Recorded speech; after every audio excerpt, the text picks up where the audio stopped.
What? You're quitting your job? Yeah, I've got to work at my father-in-law's company. I've already discussed it with my current employer and am preparing to resign. So, he told you to come work at his company? No, I'm planning to ask my father about it later. Oh? You've talked about marriage but not about work? I've already asked a lot from him regarding the marriage.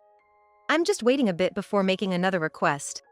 I'm happy I won't have to work at the same place as you anymore, but are you sure you want to quit a job you've had for so long? Of course. I'm gonna be welcomed with open arms and great conditions. Who wants to work forever for a measly salary?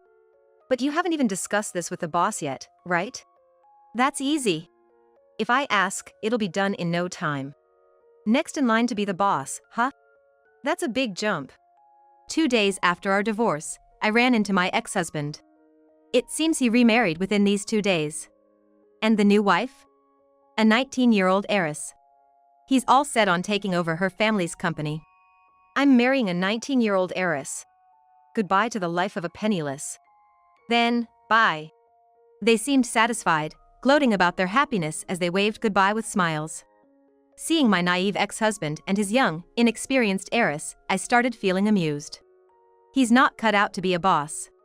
Because what that girl is saying is, my name is Emily. I'm 30 years old and work in corporate insurance sales. Honestly, my sales are pretty average, and my salary isn't all that high. But I don't hate my job. Since I pitch to companies, I often deal with HR personnel, but sometimes I meet with big shots like CEOs and directors. These people, unlike someone like me who's just a small part of the company, have all sorts of ideas. Just talking to them can be a learning experience, and they often make me see things in a new light. However, some of them can be quite eccentric, leaving me at a loss for how to react. Look at this. This is my daughter, she's in high school. She's adorable. This was taken on a trip, and this one's her relaxing at home. Whenever I go to talk about insurance, there's this CEO who spends at least 30 minutes showing off pictures of his daughter on his phone. Every time, I struggle to respond. I wonder if his daughter knows her photos are being shown to strangers. Being a teenager, she might not like it. But I guess it's not my place to comment on someone else's family or parenting. Right, she's very cute. Can we get back to our discussion now? So, I try to find the right moment to steer the conversation back on track as quickly as possible. Certainly, my husband, who prioritizes efficiency in his work, wouldn't bother with timing like I do. He'd swiftly change the topic. My husband, Michael, works at the same company as me, and even in the same department. Michael and I got married 2 years ago. We met at work, of course. He was 2 years my senior and initially, we were just colleagues.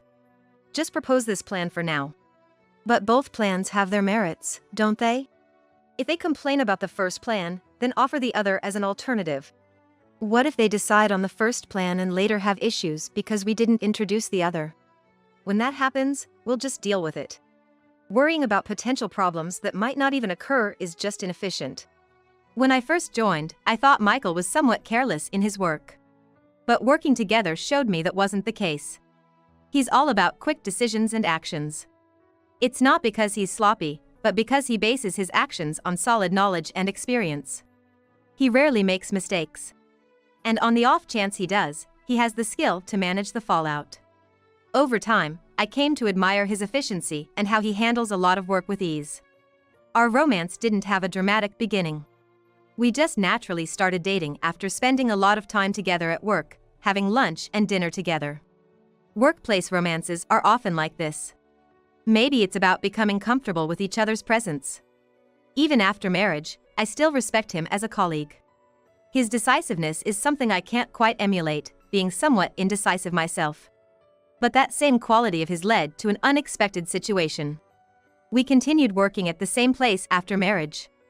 There hadn't been any major changes in our lives until 2 years into our marriage. I'm pregnant. 3 months along. Really? That's great.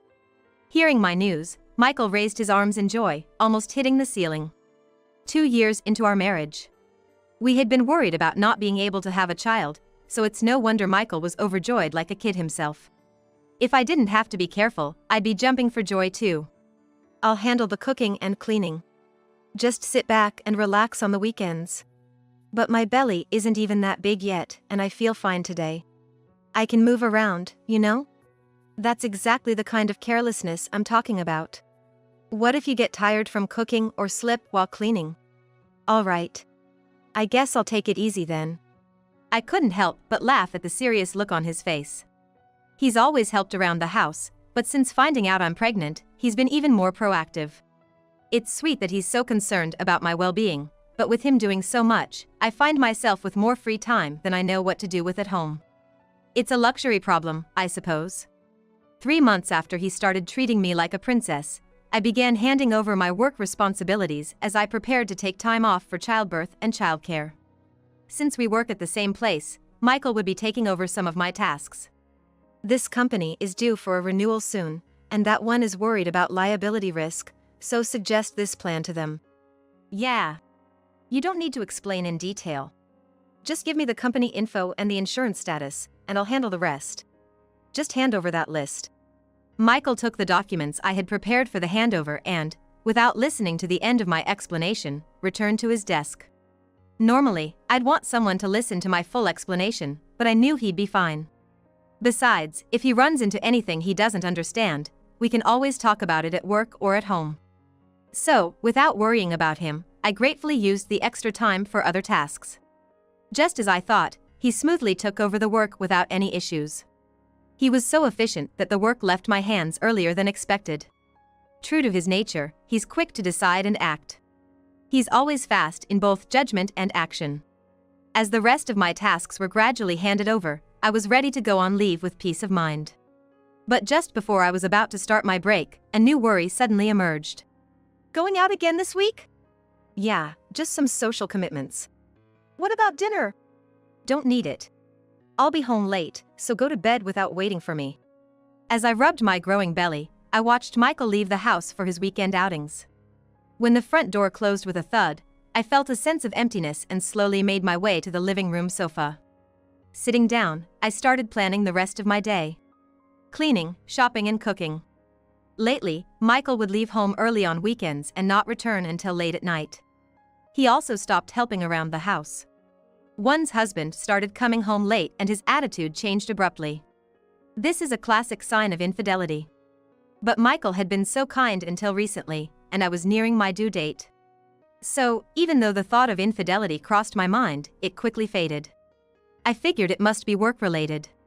Michael had taken on a lot of my workload so I could take maternity leave. He's efficient, so he ended up with more work than others. Plus, he already had a lot on his plate.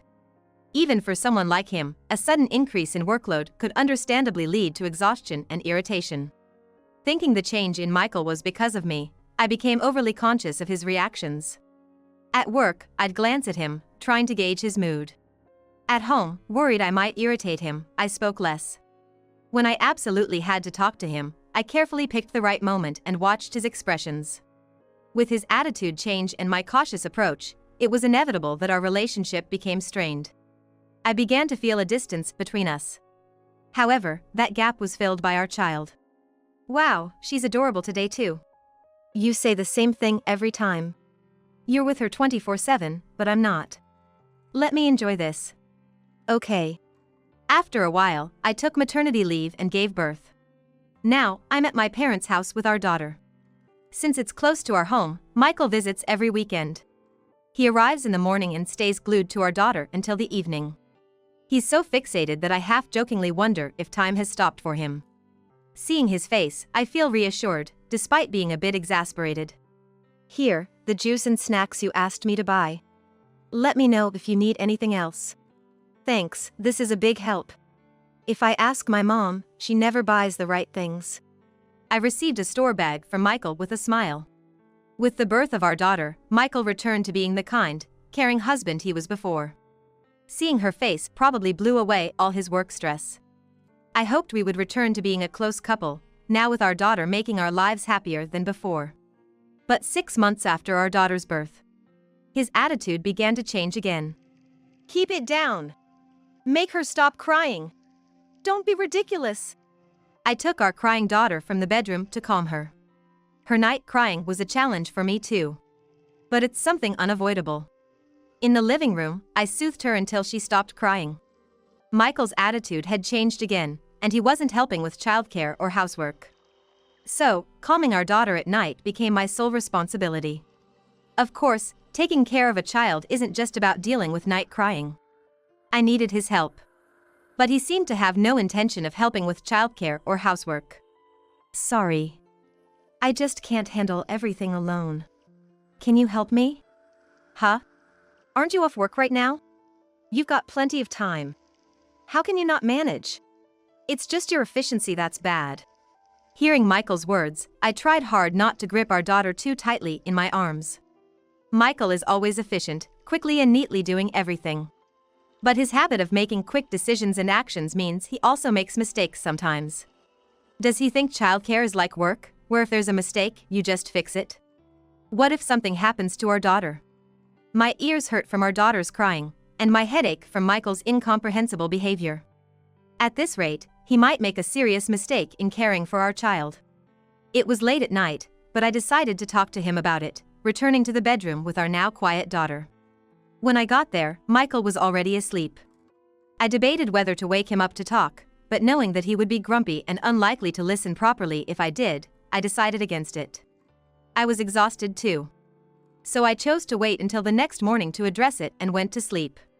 However, I soon regretted not taking immediate action. The next morning, I woke up to our daughter's crying, but her voice sounded unusually faint and distant. I thought Michael might be soothing her, but he was asleep next to me. Apprehensively, I looked towards the crib where she should have been sleeping. She wasn't there. Instantly wide awake, I jumped out of bed and hurried to the living room, following the sound of her cries. There, I found my daughter alone on a mattress. In a panic, I picked her up to check for any injuries. As I frantically checked our daughter, Michael appeared, scratching his head lazily. Don't leave the bedroom door open. The crying was so loud, it woke me up. His words made me understand the whole ridiculous situation. Michael, annoyed by our daughter's night crying and unable to sleep, had moved her to the living room to sleep alone after I fell asleep. What was he thinking, doing something so dangerous? Did he think he could just fix anything that happened? In my fury, I forgot I was holding our daughter and yelled at him. Why would you do this? What if something had happened to her? Don't start yelling this early. It's fine. I organized the bed so she couldn't fall, and I put blankets around her. It was only for about 4 hours, nothing was going to happen. It's too late if something happens. Enough. You're too noisy this early in the morning. Michael, clearly finding it bothersome to talk, headed to the bathroom, scratching his head. He seemed to treat childcare like his work. He thinks it's okay to leave our daughter alone because he reduced the risk of an accident. Does he really want to prioritize his sleep over our daughter's safety? I can't understand his way of thinking at all. I didn't bother with breakfast and just sat in the living room, waiting for Michael to return from the bathroom. I heard his footsteps approaching and, as he entered the living room, our eyes met. He looked clearly annoyed and started getting ready for work without a word. He left the house an hour earlier than usual. I let out a heavy sigh, realizing I could trust him with work but not with being a father to our daughter. That evening, Michael returned home earlier than usual. Hearing his arrival at the entrance, I checked the clock. It was just past 6 p.m. I thought that Michael coming home early meant he wanted to talk about our daughter. If we could discuss our married life and how to care for our daughter, maybe we could improve the situation. But as he entered the living room, he thrust divorce papers in front of me and uttered unbelievable words. You're not needed anymore. Let's get a divorce. Michael seemed determined to make quick decisions and actions, even about divorce. Faced with such unexpected and nonsensical words, I thought anyone would be left dumbfounded. However, I was already filled with anger towards Michael due to his recent behavior and, above all, his treatment of our daughter this morning. His unreasonable demand was the last straw. Upon hearing his words, my anger reached its peak in a fraction of a second. If it's a divorce you want, I'll be the one to ask for it. I snatched the divorce papers he was holding and, grabbing only my wallet and keys, I left the house with our daughter. Our divorce was finalized smoothly. Both of us were willing, but a significant reason was that Michael readily agreed to generous child support. After leaving the house and getting divorced, I started living at my parents' house with my daughter. I have a job, and my parents are helping with childcare, so I'm not worried about the future. The divorce was less shocking than expected, mainly because Michael's behavior had been the cause, and what he did to our daughter was appalling. However, the thought of working with my ex-husband again after my maternity leave ends does dampen my spirits. But I still have about half a year before returning to work, so I hope my feelings will change by then. 2 days after the divorce was finalized, I left my daughter with my mother and decided to wander around town for a change of scenery. Just as I was about to enter a shopping mall without any particular purpose, I ran into the last person I wanted to see. I was caught off guard and didn't notice his approach because of the automatic doors. I tried to pass by, hoping he hadn't noticed me. "Hey, isn't that Emily?" I wished he would just keep walking, even if he noticed me. But my ex-husband, Michael, deliberately stopped me as I tried to pass by.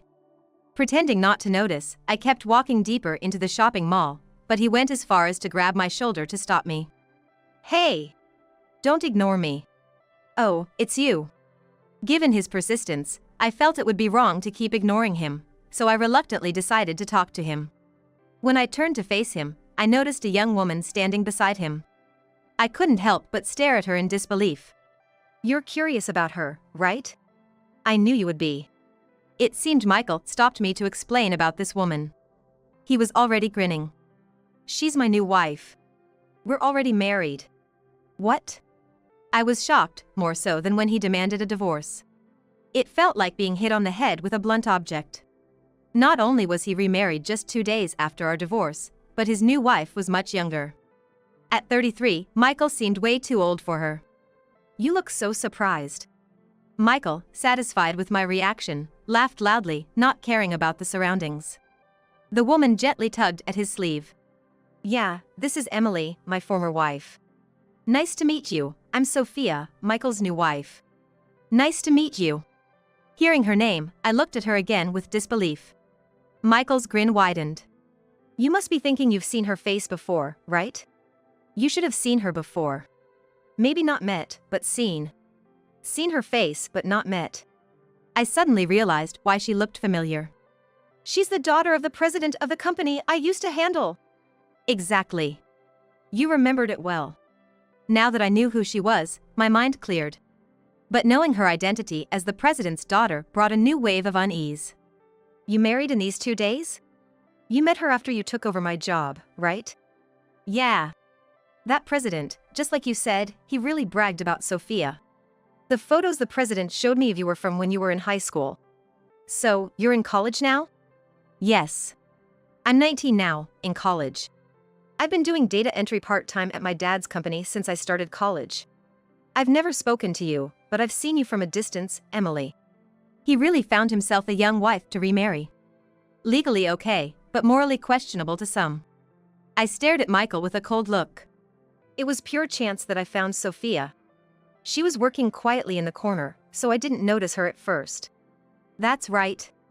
I had to work alone in the corner, and being the president's daughter, people didn't really approach me. I felt a bit lonely until Michael started talking to me."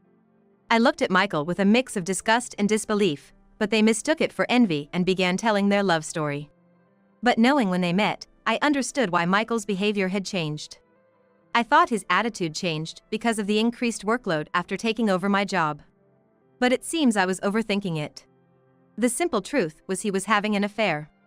When our daughter was born, he almost came back to us, but he chose the 19-year-old president's daughter over his newborn. "So, your relationship started a while back, huh?" "That's not true. We started dating after our divorce, and it was a whirlwind proposal and marriage within half a day." "Sure." His explanation was obviously a lie. He must be worried I'd complain if he admitted their relationship started before our divorce. I don't have any evidence of their affair, so saying they started dating after the divorce must feel safe to him. But he doesn't have to worry. I'm not interested in pursuing the infidelity issue. It's not that I've given up. Something else has caught my attention. I continued the conversation, extracting the information I needed. "I'm surprised the president agreed to your marriage with her. At first, he was strongly opposed. But she convinced him. My dad gives in to anything if I ask. A little crying and persistence does the trick." They talked as if they had overcome great obstacles together. But it sounded more like the president caved in to avoid upsetting his daughter. Sophia, are you going to work at your dad's company after graduating? Yes, that's the plan. And we're hoping Michael will join the company too. What? You're changing jobs? Of course, now that I'm married to Sophia, I have to work at her dad's company. I've already spoken to my current employer and am preparing to resign. So, the president has told you to join his company? No, I'm going to ask him next time. We haven't discussed it yet. But you've talked about marriage and not about work? I've asked the president for a big favor regarding the marriage, so I'm waiting a bit before asking for another favor. It seems there's a trick to getting favors from the president. I could tell Sophia was completely spoiled by her father. I'm glad I won't have to work with you anymore, but are you sure you want to quit a job you've had for so long? Of course. I'm Sophia's husband, right? I'll be welcomed with great terms. Who wants to work forever for a meager salary? Oops, you're still at that company. My bad. Great terms, but you haven't talked to the president yet, right? That's easy. If I ask, it'll be done in no time. I'm planning to ask the president to welcome Michael as the next CEO and train him. Next CEO, huh? That's a big jump. They imagined a rosy future, looking very pleased with themselves. Watching this naive president's daughter and my ex-husband who had made a serious mistake, I began to feel amused. I'm marrying a 19-year-old president's daughter. You're back to being single and lonely. Plus, you're not working right now, just a penniless person living off child support.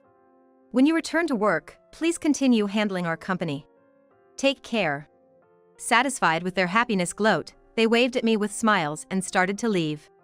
Indeed, as Michael said, I'm currently on maternity leave and only receiving child benefits, not earning money from work.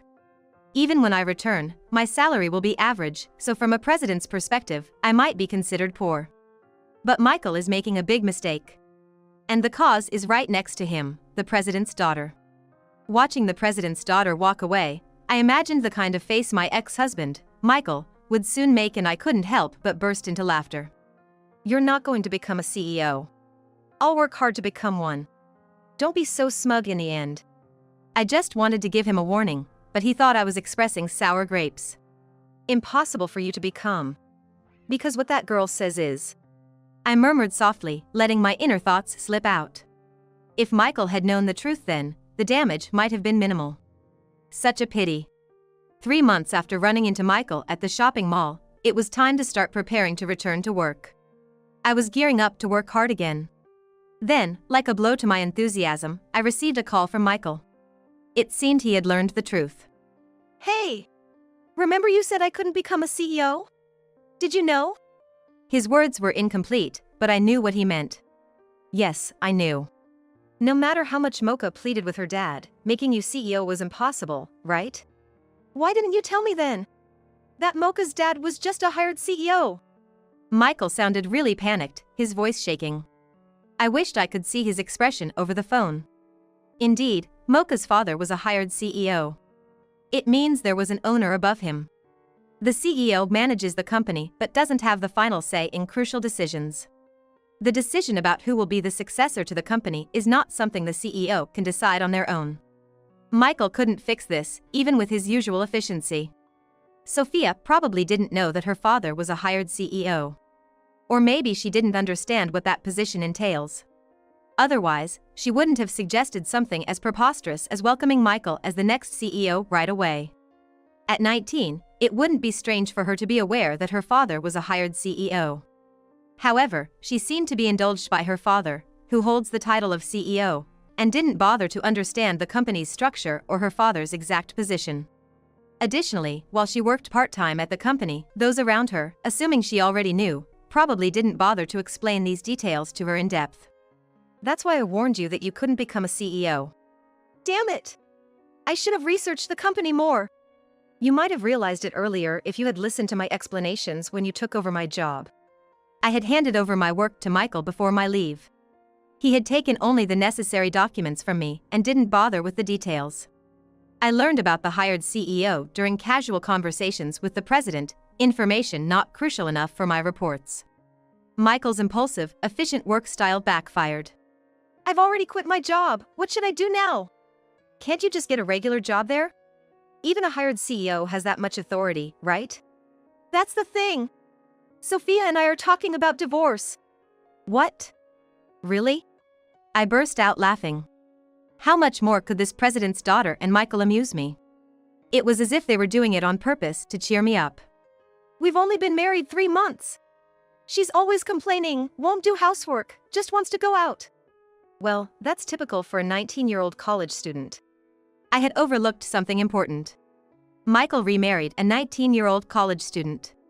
At that age, they're full of life and love. Surrounded by others enjoying campus life, being married and restricted would be hard to bear. Especially for a president's daughter, spoiled by her father. Perhaps she initially liked Michael, but reality hit her after marriage.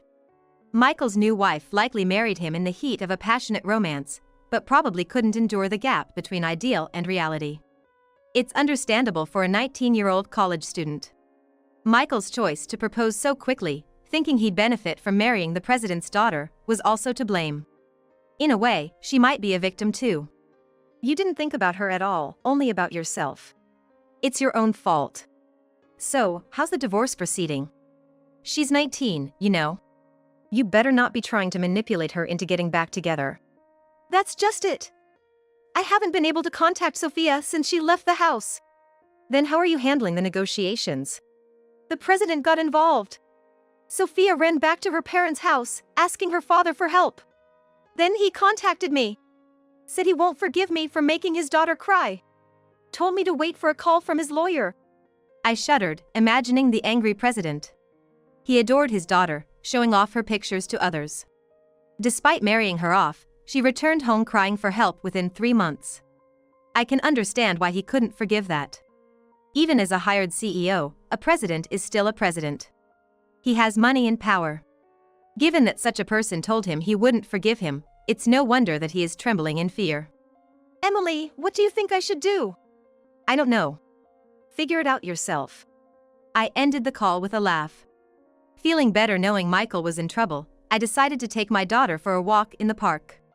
A few days after Michael's call, I received a call from Sophia. She wanted to meet me. I was a bit cautious, but the young president's daughter could also be seen as a victim of my ex-husband. Feeling somewhat sorry for her, I decided to meet her at a cafe nearby. Sorry, she said, handing me a clear file as soon as she sat down. Inside were printed messages and photos of her with Michael. It's evidence of the affair. Why are you giving me this? She didn't answer, just looked down. Well, her inability to answer probably says it all. Probably her father, the president, told her to give it to me. But if he had directed her to hand over evidence of an affair, that raised problems. So, this encounter was her way of apologizing for her actions. That's all there is to it. I hadn't planned to claim for the affair, but I needed to maintain a relationship with her father's company. I tucked the file into my bag, feeling burdened. He also needed to pay child support. But he was currently jobless. When we divorced, we split our savings, so I knew his financial situation. Michael had called me a penniless person, but it seemed like karma hit him harder. He needs to find a job fast, as his savings will quickly run out. I'm living with my daughter at my parents' house. Like Sophia, I'm relying on my parents. But I'm paying my rent and living expenses, unlike her. My daughter is growing well. With my job return approaching soon, I'm ready to work hard for the sake of my daughter.